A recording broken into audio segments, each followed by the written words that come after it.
igreja! Sejam todos bem-vindos a mais um Bate-Papo IBP. Aqui nós vamos conversar sobre assuntos diversos relacionados a estudo, relacionamento, saúde física e mental e tudo mais que você quer saber ou deve saber como cristão. Bora conversar?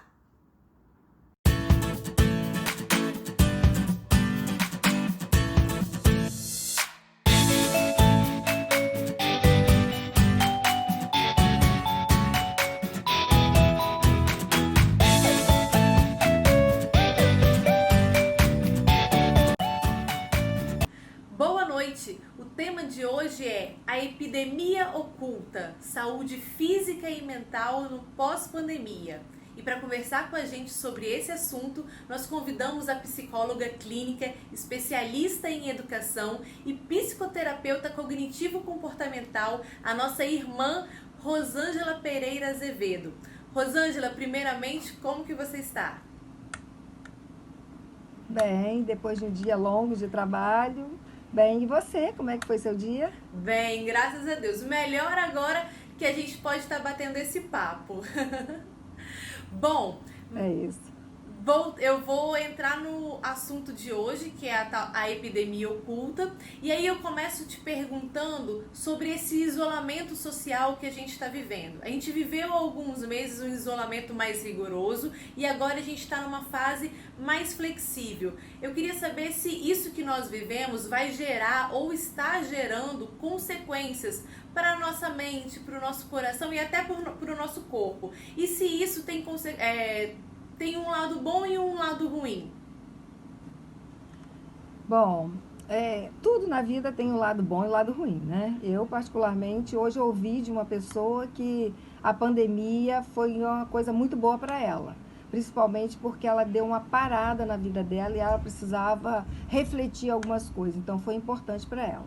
Para outras pessoas, parece que a pandemia trouxe assim aflorou, né, um medo muito exagerado e algumas pessoas até despertaram e desenvolveram o tão temido ataque de pânico, né, porque o medo fica tão exagerado que a pessoa não consegue suportar, né, é tanta descarga emocional que a pessoa parece que vai sair de si e perder o controle.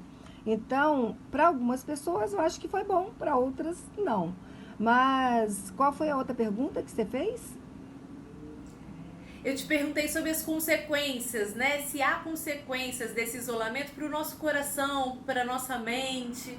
Sim, tem consequências, dependendo da forma como você encara. Se você encara de uma forma, né, que entende que é uma situação momentânea, que a gente está passando um momento que sabe, que a sociedade, na verdade, que a humanidade já passou diversas vezes e passou, foi.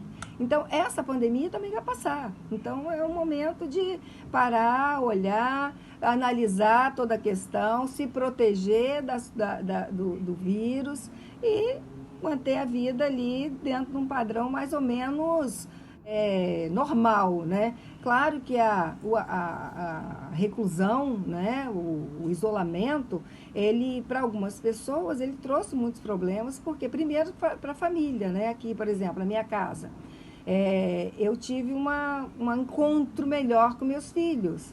Agora, para outras situações, eu ouvi, né, de consultório, né, que as coisas não ficaram tão bem assim. A família parece que não conseguia se comunicar, então a coisa não fluiu tão bem. Então, o isolamento, ao invés de ser um isolamento que trouxe, né, aproximação, pelo contrário, trouxe mais distanciamento. Mas isso também reflete a própria sociedade, que é uma sociedade que está desvalorizando muito a família, né? E as pessoas vivem isoladas, né? Cada um por si, chegam em casa, usam a casa e depois saem, não vivem a família, a casa como uma comunidade que todos participam, que todos precisam estar unidos, se conversando e se relacionando.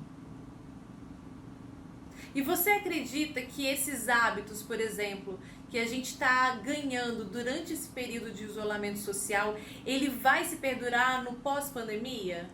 Olha, eu acho que alguns sim. para algumas pessoas, assim, para algumas pessoas eu acho que essa pandemia foi boa, como eu falei. Até mesmo para poder cuidar um pouco mais da saúde, se preocupar consigo, se preocupar com a higiene, né? Está todo mundo tão preocupado com isso que alguns hábitos vão ter que ser revistos, né? E principalmente os maus hábitos. Mas eu, particularmente, acho que vai ter uma mudança, sim, mas a curto prazo. A longo prazo, o ser humano tende de novo a voltar aos antigos hábitos. Entendi. Então tá certo. Deixa eu te fazer uma última perguntinha, porque o nosso papo, infelizmente, ele é bem curto. Eu queria saber quais são as dicas que você deixa pra gente estar sempre mantendo a nossa mente saudável, né? No meio de tanta agitação, de tantas incertezas desse momento que a gente está vivendo, qual é a sua dica? A minha dica é não querer controlar aquilo que é incontrolável. Aquilo que é de Deus e deixar nas mãos de Deus. O outro é com Deus, ele vai resolver com Deus, a gente não muda o outro.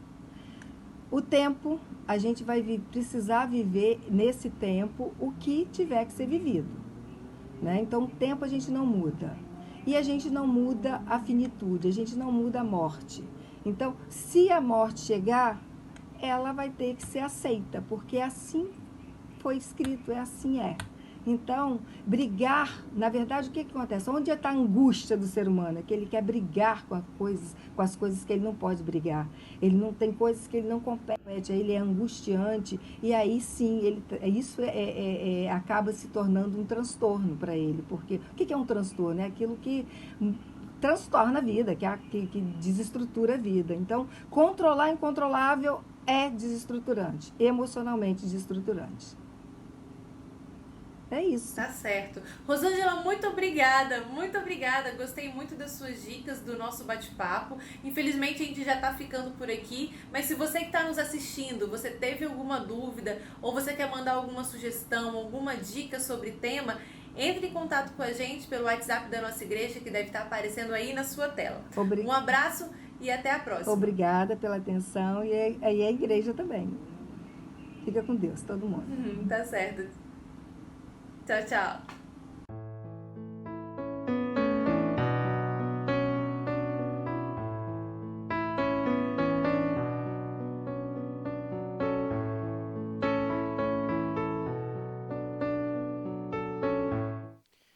Boa noite, meus irmãos. É com alegria que mais uma vez nos encontramos para adorar a Deus. Que o Senhor possa receber este culto que nós o prestamos em espírito e em verdade. Quero convidar a você a adorar ao Senhor, a ouvir a voz de Deus nesta noite. Baixe sua cabeça, feche seus olhos e suplique ao Senhor que lhe alcance de uma forma muito especial neste culto. Vamos orar. Pai, nós te louvamos e te agradecemos por este momento em nossas vidas, momento em que nos encontramos na tua presença para te cultuar, para te exaltar, para te louvar, para expressar a nossa gratidão e o nosso reconhecimento de tudo o que tens feito em nossas vidas, mas sobretudo por quem tu és, Senhor. Deus amoroso, bondoso, perdoador, misericordioso, que tem preparado um lugar muito especial para vivermos a eternidade. Por isso, ó Deus, aceita este culto, fala aos nossos corações. Nós oramos agradecidos no nome de Jesus. Amém. Amém.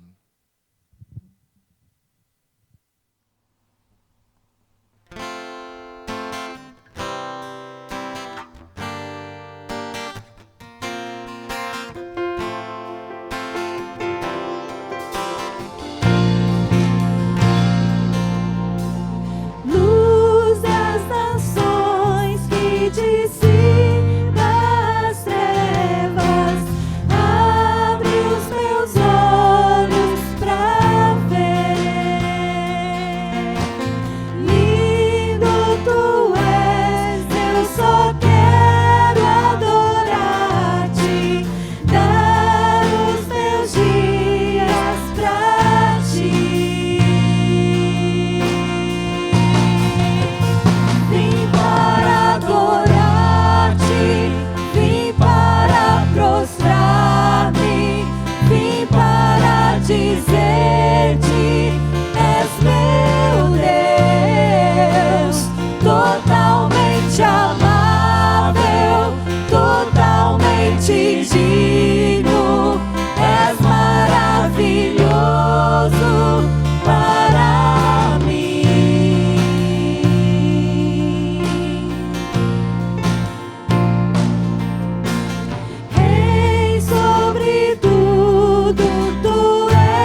totalmente amável, totalmente digno, és maravilhoso para mim.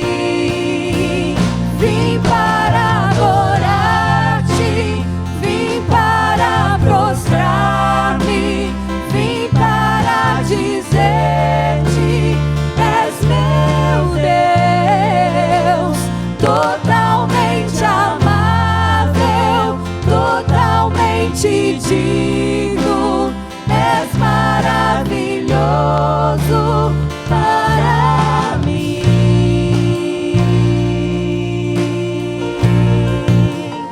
Vim para adorar-te.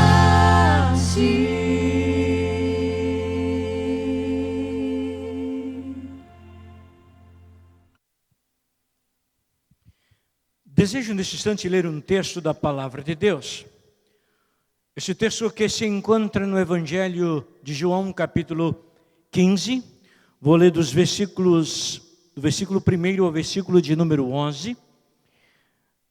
Esta foi uma das últimas reuniões que Jesus teve com os seus discípulos e o último encontro antes mesmo de ir para o Getsemane.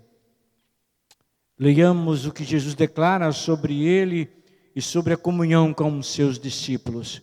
Jesus diz assim: eu sou a videira verdadeira e o meu Pai o agricultor. Todo ramo que estando em mim não der fruto, ele o corta, e todo o que dá fruto limpa, para que produza mais fruto ainda. Vós já estáis limpos pela palavra que vos tenho falado. Permanecei em mim e eu permanecerei em vós. Como não pode o ramo produzir fruto de si mesmo, se não permanecer na videira, assim nem vós o podeis dar, se não permanecerdes em mim. Eu sou a videira, vós os ramos.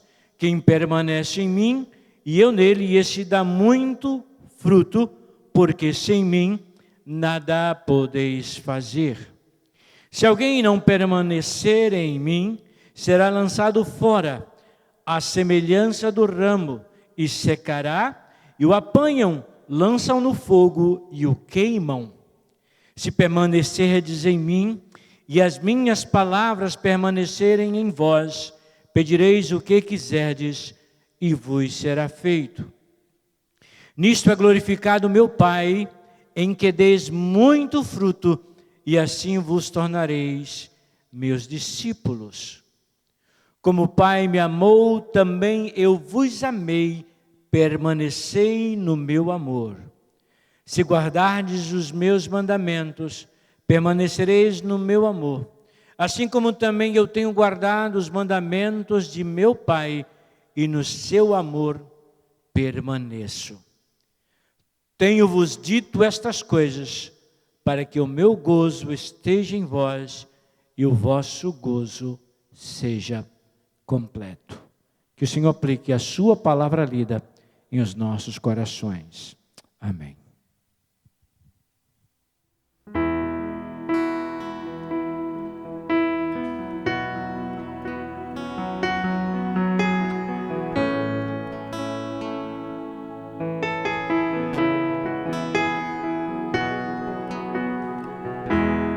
Não se turbe o vosso coração, crede em Deus e também em mim. Na casa de meu Pai há muitas moradas. Se não fosse assim, eu não teria dito: vou preparar-vos um lugar. Eu virei, vos levarei para mim mesmo. Vós conheceis o caminho para onde eu vou.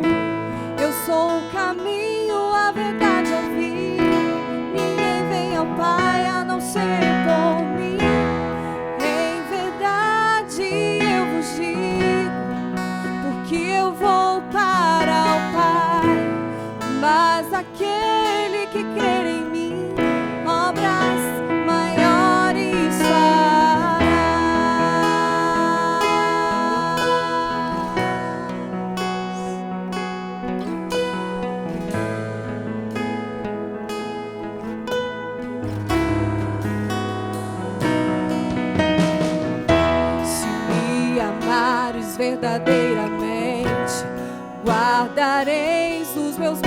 momentos eu rogarei ao Pai, e Ele vos dará o Consolador, o Espírito da verdade, que o mundo não pode receber, mas Ele habita em vós e estará em vós para sempre.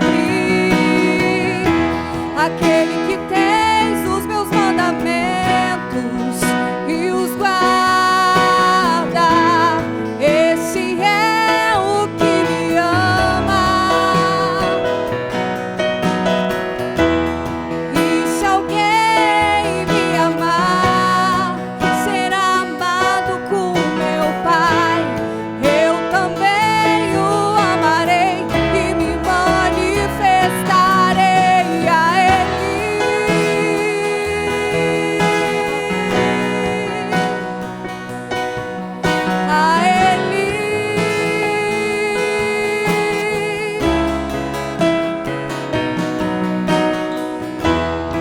Quero te amar mais, Senhor. Quero te amar mais, Senhor.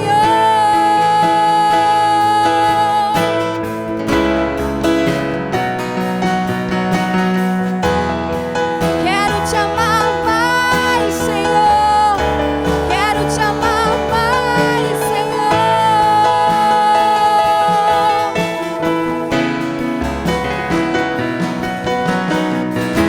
Aquele que tens os meus mandamentos e os guarda, esse é o que me ama. E se alguém me amar, será amado por meu Pai. Eu também o amarei e me manifestarei a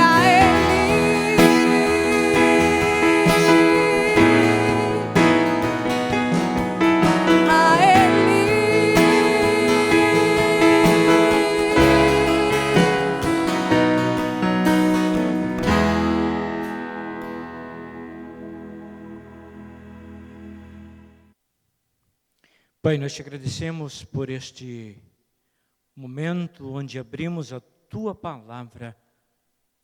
Desejamos nos alimentar, Senhor. Que Teu Espírito fale aos nossos corações.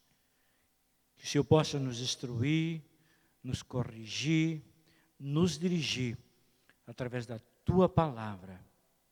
Assim como inspiraste homens para que escreveste este texto que nós vamos ler, que nos dê também nesta noite a revelação da Tua Palavra, para que possamos entender em espírito e em verdade o Teu desejo em nossas vidas. Por isso, Pai, fala ao nosso coração, que ao final desta mensagem possamos ter a certeza, a convicção de que o Senhor falou ao nosso coração e de que fomos tocados pelo Espírito Santo do Senhor. Assim oramos no nome de Jesus. Amém. Amém, Senhor. Ser cristão é o tema que quero nesta noite compartilhar com os irmãos.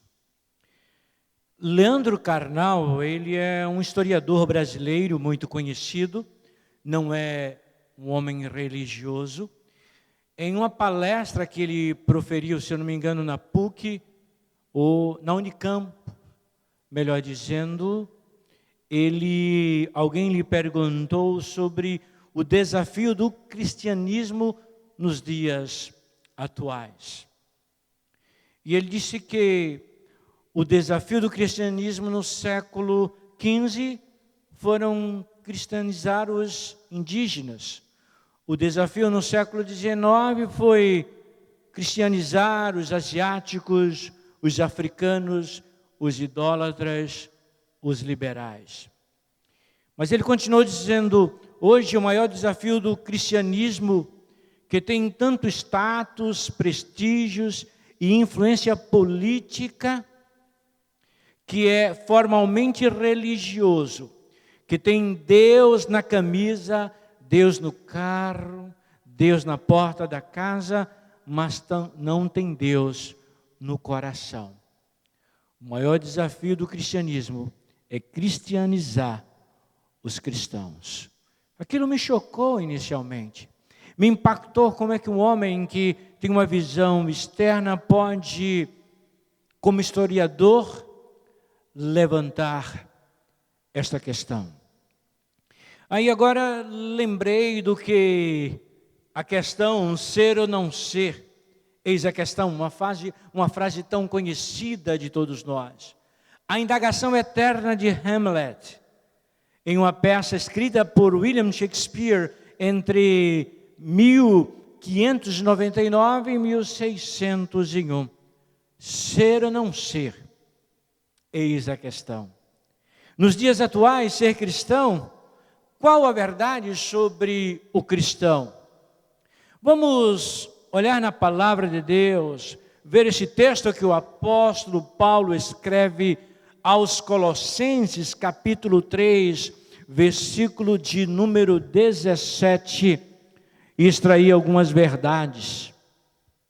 Paulo diz assim: e tudo o que fizerdes, seja em palavra, seja em ação, fazei-o em nome do Senhor Jesus, dando por ele graças a Deus Pai.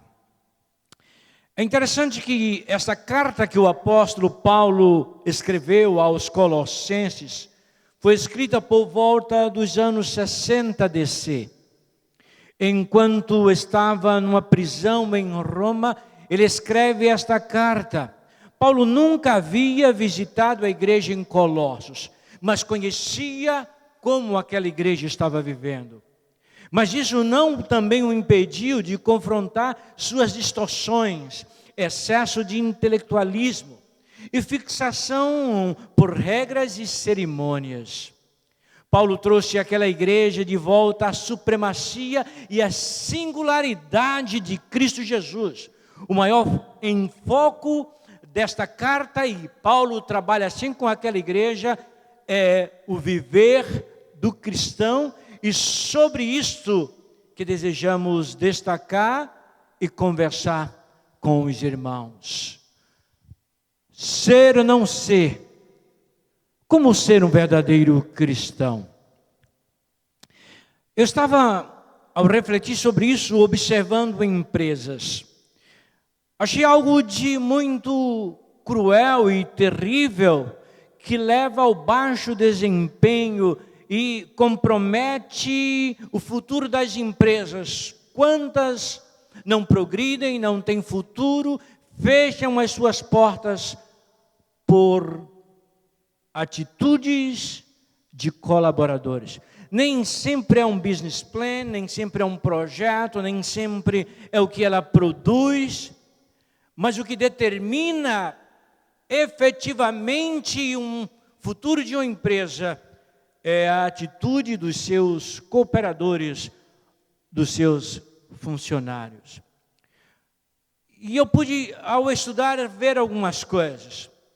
Porque muitas empresas têm problemas de o comprometimento do seu futuro e chegam a fechar as suas portas por causa dos seus cooperadores. Primeiro, porque muitos não sabem o que fazer.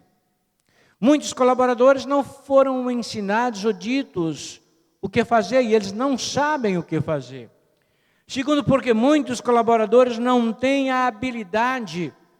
Ele está ali exercendo uma função que não tem a mínima habilidade ou dom para aquilo. Ele não vai produzir, não vai ser bom. Outra questão que vi, porque não tem raízes ou vínculos sentimentais com a instituição com a qual trabalho. Se o empregado, se o colaborador não tem esse vínculo, ele nunca dará o melhor de si e nunca será parte real daquela empresa. E por fim, porque estão ali só por causa dos benefícios, dos bônus, do salário, do seu ganha-pão. Então essas questões, elas comprometem qualquer empresa, porque não sabem, porque não têm habilidade, não têm raiz ou vínculos sentimentais, ou porque estão ali apenas pelos benefícios e bônus a receber. Se trouxermos isso para a nossa realidade cristã, cabe-nos uma introspecção, sim, uma análise profunda de quem somos e como estamos vivendo. Ser cristão, qual a verdade sobre o cristão? Nesse texto que Paulo escreve, ele diz que o cristão é marcado por um viver cristocêntrico. Suas atitudes são parecidas, semelhantes à de Jesus. Paulo nos exorta sobre isto. Paulo chama a atenção daquela igreja que agora estava a se desviar do seu verdadeiro objetivo, do seu verdadeiro propósito. Ensinamentos errôneos estavam sendo ensinados naquela igreja. Então Paulo disse, olha, para desse intelectualismo, desta forma, e vamos refletir sobre como deve viver o verdadeiro cristão. E Paulo nos chama a atenção. Se olharmos nesse texto, neste capítulo 3 da carta de Paulo aos Colossenses, a começar no versículo de número 14, Paulo destaca assim: assim, de tudo isto, porém, esteja o amor, que é o vínculo da perfeição. A primeira coisa para vivermos o cristianismo de forma autêntica e real é deixar o amor guiar a nossa vida. O amor de Deus guiar o nosso ser. Nós podemos ser uma instituição, uma organização, um grupo de pessoas que se reúnem, se encontram, têm confraternizações e têm festividades e celebrações, mas se o amor não for algo real, se não nos deixarmos guiar pelo amor de Deus, não viveremos o cristianismo como o Senhor deseja que vivamos. Por isso Paulo nos exorta dizendo, acima de tudo isso, porém, esteja o amor, que é o vínculo da perfeição. Primeiramente, o meu amor a Deus. Não adianta eu querer seguir ao Senhor com medo de ir para o inferno, ou com medo que a mão dele pese sobre mim, ou com medo disso, daquilo, ou então quero apenas cumprir os rituais de desencargo de consciência dos meus compromissos religiosos. O que me motiva e me faz ser um verdadeiro cristão, primeiramente é o meu amor a Deus. Todas as minhas expressões, todos os meus sentimentos, todo o meu viver é uma expressão do meu amor a Deus. Quando começo a amar a Deus de uma forma tão intensa e sinto o amor de Deus, começo a transbordar este amor em meio ao ambiente que vivo, em meio à minha igreja, no meu trabalho, na minha escola, na minha família. A primeira coisa que preciso ter, sobretudo, como diz Paulo, é o amor que é o vínculo da perfeição. Por isso no texto que nós lemos de João capítulo 15, Jesus disse que pelo amor conhecido é o cristão. E a primeira coisa que eu preciso amar é o meu Deus acima de todas as coisas. Eu preciso ter amor à minha igreja. Hoje o que percebemos é simplesmente as pessoas desconectadas, desvinculadas, desassociadas. Em si, não vivo o amor profundo com a sua igreja, qualquer sentimento, logo fico contrariado. Eu preciso amar a Deus e amar a minha igreja, porque é a igreja de Deus. Lá é o lugar onde eu sirvo, lá é o lugar onde os meus talentos e dons são exercidos, lá é o lugar onde Deus me usa para abençoar pessoas, lá é o lugar onde me reúno com os meus irmãos para adorar ao meu Deus, e uno os meus sentimentos aos dos meus irmãos para glorificar e adorar ao Deus que amo, que é soberano sobre a minha vida, Senhor absoluto do meu ser. Paulo nos convida a pensar também, dizendo que, no versículo número 15, seja a paz de Cristo o árbitro em vosso coração, a qual também fostes chamados em um só corpo, e sede agradecidos. A segunda coisa é que, como cristão, eu preciso sentir e viver. Nos diz Paulo, deixe a paz de Cristo ser a regra do seu coração. E essa paz é resultado do meu relacionamento e da minha vida com o Senhor. A paz que excede todo o entendimento.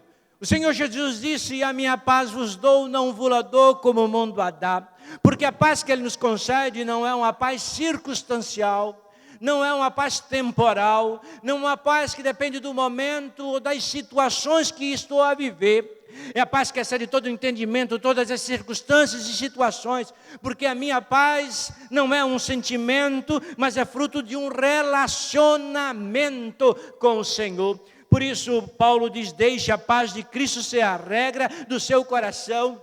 E quando passa a ser a regra do meu coração, eu passo a ter paz, eu passo a conviver bem com as pessoas, eu passo a viver de uma forma diferenciada e todos vão perceber a paz de Cristo em minha vida. Então, como cristão, eu preciso deixar que o amor possa guiar a minha vida, porque é o vínculo da perfeição. Eu preciso deixar que a paz de Cristo seja a regra do meu coração. Nesse mesmo versículo, número 15, diz também que eu preciso ser grato. No final do versículo de número 15 diz: e sede agradecidos. Eu todos os dias glorifico ao meu Deus ao olhar para a minha vida e contemplo as bênçãos do Senhor. Mas não só isso. As adversidades, as enfermidades, a falta de recursos muitas vezes. Momentos difíceis de lágrimas e dor. Paulo disse: em tudo dai graça, porque esta é a vontade do Senhor em Cristo Jesus. Em tudo dai graça, porque esta é a vontade de Deus. Eu tenho aprendido que mesmo diante de uma circunstância adversa, mesmo de um momento difícil, a Bíblia diz que todas as coisas cooperam para o bem daqueles que amam ao Senhor, que são chamados segundo a sua vontade. E quando tenho um coração agradecido, eu posso perceber, entender e sentir qual é a boa, agradável e perfeita vontade de Deus. Quantos crentes são murmuradores? Estão sempre a criticar a tudo e todas as coisas. Jamais seremos felizes se os nossos olhos maximizam sempre os defeitos dos lugares e das pessoas. Eu preciso ser agradecido a Deus por tudo, absolutamente tudo. Ao acordar pela manhã, antes de pedir qualquer coisa, eu digo: te louvo, Senhor, pela noite de descanso e pelo dia que terei. E no final do dia à noite, quando vou dormir, eu posso dizer: Senhor, eu te louvo, porque Tu és grandioso, maravilhoso. E eu aprendo a viver isso. Quando eu aprendo a agradecer, eu sou muito mais feliz. Eu contemplo muito mais a beleza do dia. Eu passo a ser uma pessoa muito mais agradável, muito mais sociável, muito mais aceitável, muito mais desejável. É a pessoa agradecida. E quando aprendo a agradecer a Deus, eu aprendo a agradecer as pessoas com as quais eu convivo. Paulo também nos chama a atenção, dizendo no versículo 16, que devemos, como cristãos autênticos e verdadeiros, e essa palavra de Paulo, a igreja ali em Colossos, e a mim, a você também. Versículo 16, Paulo diz: habite ricamente em vós a palavra de Cristo, instruí-vos e aconselhai-vos mutualmente em toda a sabedoria, louvando a Deus com salmos e hinos, cânticos espirituais, com gratidão em vosso coração. O segredo do verdadeiro cristão é viver plenamente a palavra de Deus. Por isso, em João capítulo 14, Jesus diz: aquele que tem os meus mandamentos e os guarda, este é o que me ama. E aquele que me ama será amado de meu Pai, e eu o amarei e me manifestarei a Ele. É assim que o Senhor age, é assim que o Senhor fala, é assim que o Senhor dirige as nossas vidas. Quando vivemos na sua palavra, o salmista disse: lâmpada para os meus pés é a tua palavra e luz para o meu caminho. Escondi a tua palavra no meu coração para não pecar contra ti. É na palavra de Deus que o verdadeiro cristão tem o seu viver, aplicando-a diariamente. Por isso Jesus, no Sermão do Monte, o sermão tão importante, o mais que ele proferiu nesta terra, ele diz que aquele que ouve as minhas palavras e as põe em prática é semelhante a um homem que edificou a sua casa sobre a rocha. Veio a chuva, as torrentes, o vento, e bateram com ímpeto contra aquela casa e ela não caiu. Mas aquele que ouve as minhas palavras e não as põe em prática, é semelhante a um homem que edificou a casa sobre a areia.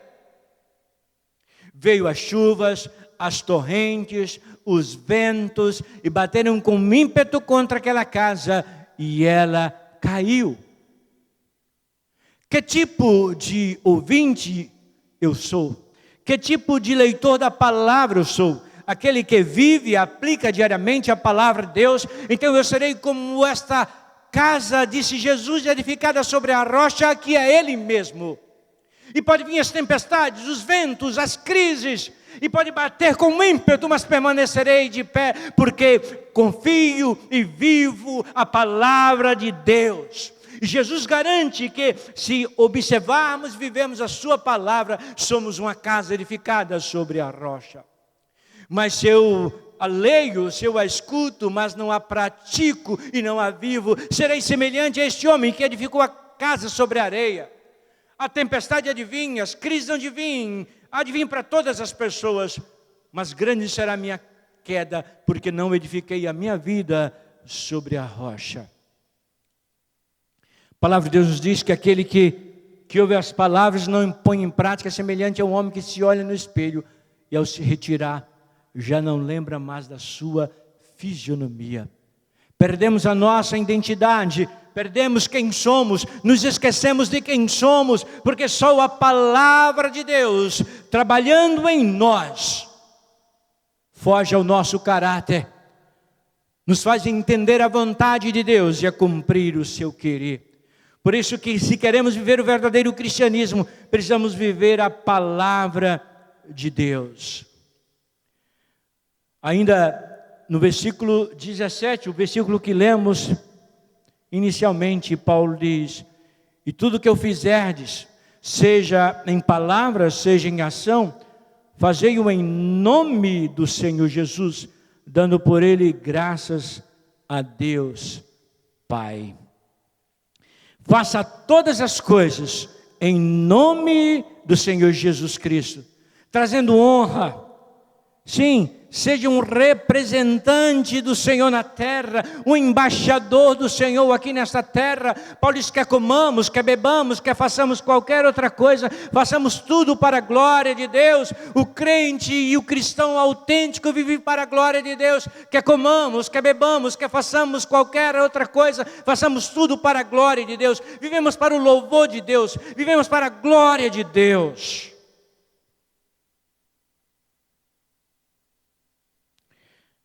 Quais os requerimentos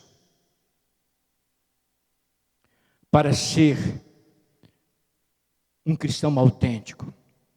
Paulo, escrevendo na sua carta aos Romanos, capítulo 8, ele nos orienta claramente como devemos viver esta vida. Deixe-me ler este texto para os irmãos, a partir do versículo 1. Paulo diz que nenhuma condenação, e fala sobre o pendor do Espírito. Olha bem o que o apóstolo Paulo diz: agora, pois, já nenhuma condenação há para os que estão em Cristo Jesus, porque a lei do Espírito da vida em Cristo Jesus te livrou da lei do pecado e da morte. Porquanto que fora impossível a lei, no que estava enferma pela carne, isto fez Deus, enviando o seu próprio Filho em semelhança de carne pecaminosa, e no tocante ao pecado, e com efeito condenou Deus na carne o pecado, a fim de que o preceito da lei se cumprisse em nós, que não andamos segundo a carne, mas segundo o Espírito. Porque os que se inclinam para a carne cogitam das coisas da carne, mas os que se inclinam para o Espírito, das coisas do Espírito. Porque o pendor da carne dá para a morte, mas o do Espírito para a vida e paz, irmãos. Por isso o pendor da carne é inimizade contra Deus, pois não está sujeita à lei de Deus, nem o mesmo pode estar. Portanto, os que estão na carne não podem agradar a Deus. Vós, porém, não estáis na carne, mas no Espírito, se de fato o Espírito de Deus habita em vós. E se alguém não tem o Espírito de Cristo, esse tal não é dele. Se, porém, Cristo está em vós, o corpo, na verdade, está morto por causa do pecado, mas o Espírito é vida por causa da justiça. Se habita em vós o Espírito daquele que ressuscitou a Jesus dentre os mortos, esse mesmo que ressuscitou a Cristo Jesus dentre os mortos, vivificará também o vosso corpo mortal, por meio do seu Espírito que habita em vós. Assim, pois, irmãos, somos devedores não à carne, como se constrangidos a viver segundo a carne. Porque se vivermos segundo a carne, caminhais para a morte, mas se pelo Espírito mortificardes os defeitos do corpo, certamente vivereis. Pois todos os que são guiados pelo Espírito de Deus são filhos de Deus. Porque não recebeste o espírito de escravidão, para viverdes outra vez atemorizados, mas recebeste o espírito de adoção, baseados no qual os chamamos Abba, Pai. O próprio Espírito testifica com o nosso espírito que somos filhos de Deus. Ora, se somos filhos, somos também herdeiros, herdeiros de Deus e co-herdeiros com Cristo. Se com Ele sofremos, também com Ele seremos glorificados. Sabe, Paulo nos chama a atenção exatamente para isto. O requerimento quando você sabe que é um cristão. Paulo diz, é quando não vivemos para a carne, nem para a inclinação da carne, mas vivemos no Espírito para a glorificação de Deus. A minha prioridade é amar e servir ao meu Deus. A minha prioridade é usar o meu tempo, meus bens, meus recursos, minha inteligência para a glória de Deus. Assim você tem vivido, assim eu tenho vivido. Cabe-nos refletir sobre isto. Quantos de nós passaremos a vida inteira dentro de uma igreja e jamais pararemos para refletir sobre o nosso viver, se vivemos na carne ou no Espírito? E a palavra de Deus é muito clara. Quando pensamos nos benefícios de ser cristão, segundo o livro de Crônicas, um texto bastante conhecido, o texto diz que devemos olhar para o Senhor, que perdoa os nossos pecados e sara a nossa terra. Mas primeiramente, precisamos confessar, abandonar o mau caminho, nos desviar do nosso pecado e nos entregar completamente ao Senhor. Quero terminar falando sobre os benefícios de ser um verdadeiro cristão. Primeiramente é a salvação. A eternidade está garantida. O maior de todos os benefícios que podemos ter não é nesta terra, mas é a eternidade, porque os nossos dias, de tudo que conquistamos e vivemos aqui, não se compara com aquilo que há de ser revelado em nós, para vivermos a eternidade com o Senhor nos céus. Sim, esse é um grande benefício que só os cristãos, aqueles que um dia olharam para Cristo Jesus na cruz do Calvário e o aceitaram como seu Salvador, naquele momento os nossos pecados foram perdoados, o Senhor nos purificou completamente dos nossos pecados, perdoou todos os nossos pecados, e o Senhor os esqueceu, os lançou nas profundezas do mar, e o Senhor nos justificou diante do Pai, e nos trouxe novamente acesso ao Pai. Por isso Jesus disse, eu sou o caminho, a verdade e a vida, ninguém vem ao Pai senão por mim. O grande benefício de ser cristão é a salvação, nós nos tornamos filhos de Deus. João diz que o Senhor veio para os seus, mas os seus não o receberam, mas a todos quantos o receberam, deu-lhes o poder de serem feitos filhos de Deus. No momento que olhei para a cruz do Calvário e recebi a Jesus Cristo como meu Salvador, eu me tornei filho de Deus. Como diz Paulo, nós somos herdeiros, ora somos filhos e filhos.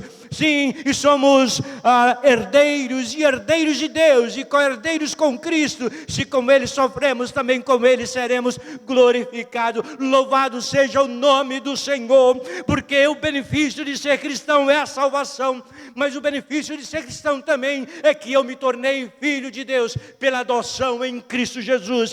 Deus é meu Pai, Ele é o meu Criador, mas também é o meu Pai. Ele é o meu Criador, mas também é o meu provedor. Ele é o meu Criador, mas também é o meu sustentador. Ele é o meu Criador, mas é o meu libertador. Ele me libertou das garras do diabo, do destino do inferno, e me trouxe para a sua luz, e me garantiu um lugar nos céus, escreveu o meu nome no seu livro, e agora sou dele, pertenço a ele, sou filho de Deus, sou filho de Deus. Outro benefício da vida cristã é a promessa sendo realizada ou realizadas em nossas vidas.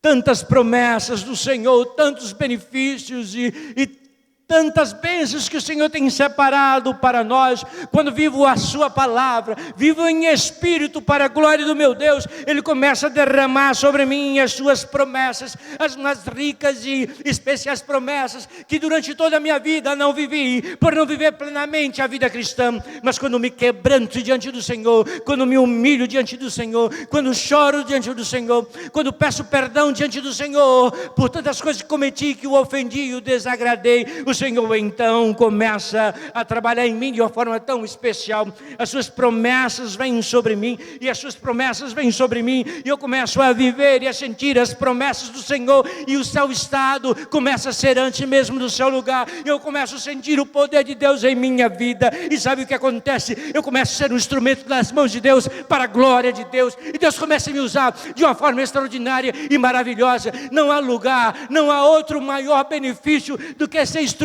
nas mãos de Deus, para a glória de Deus, para a transformação de vidas, salvação de vidas e mudança de uma sociedade. Isso só seremos quando vivermos verdadeiramente o ser cristão. E o último benefício que eu quero destacar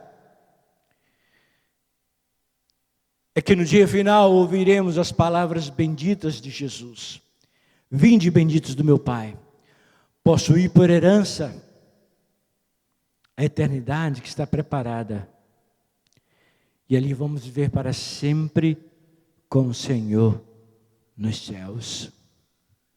Ser ou não ser?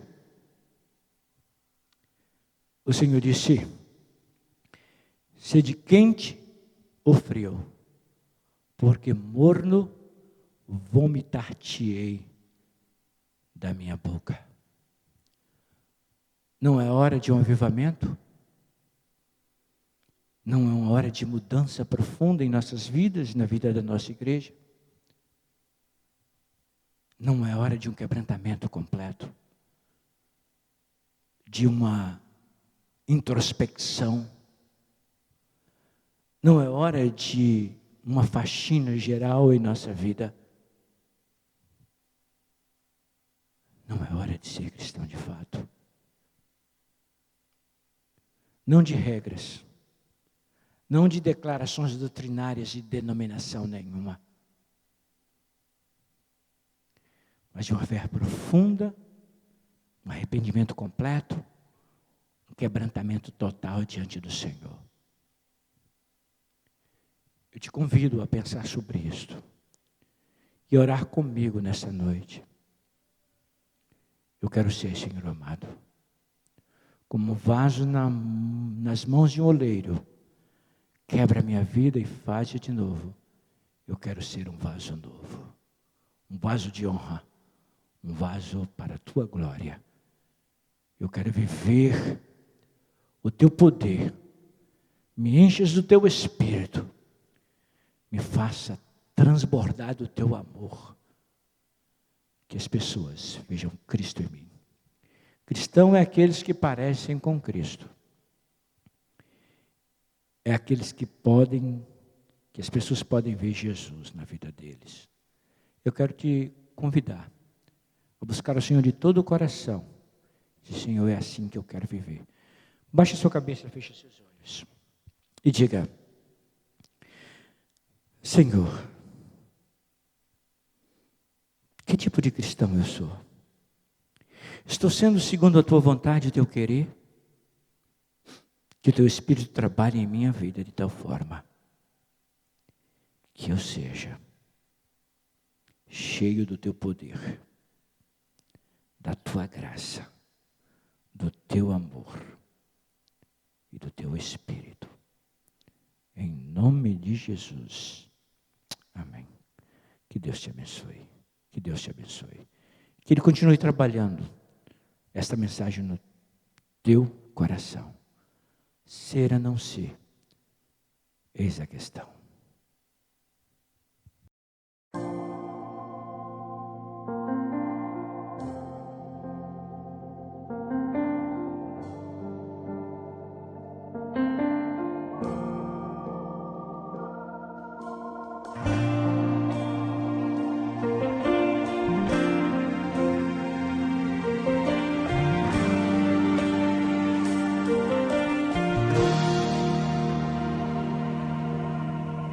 Andei tão cego, sem rumo certo, buscando a paz e descanso.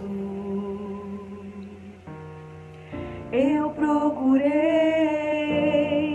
por tantos meios justificar meus erros, mas ao clamar, meus olhos abri, e ao olhar pra cruz eu entendo o amor derramado ali por mim, sacrifício de sangue por um pecador. Não sou merecedor,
Te louvamos, Senhor, por esta noite, por este culto, pelas músicas que cantamos e ouvimos, pela Tua palavra em nosso coração.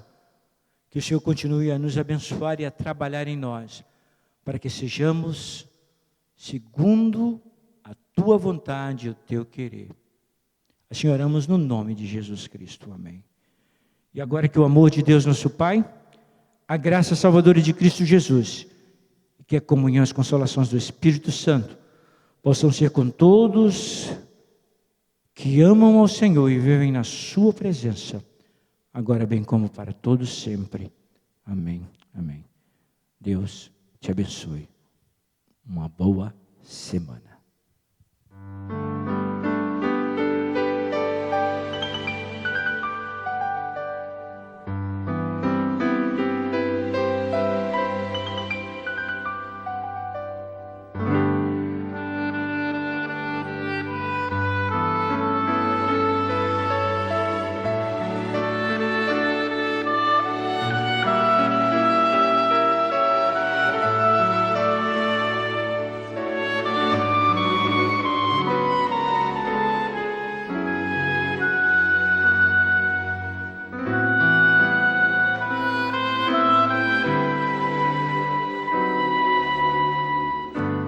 Que o Senhor te abençoe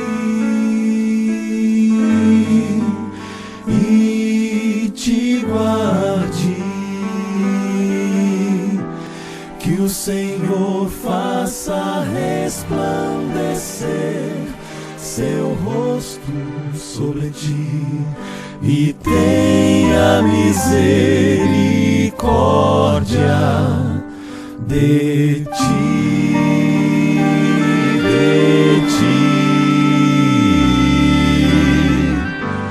Que o Senhor sobre ti levante o seu rosto e te dê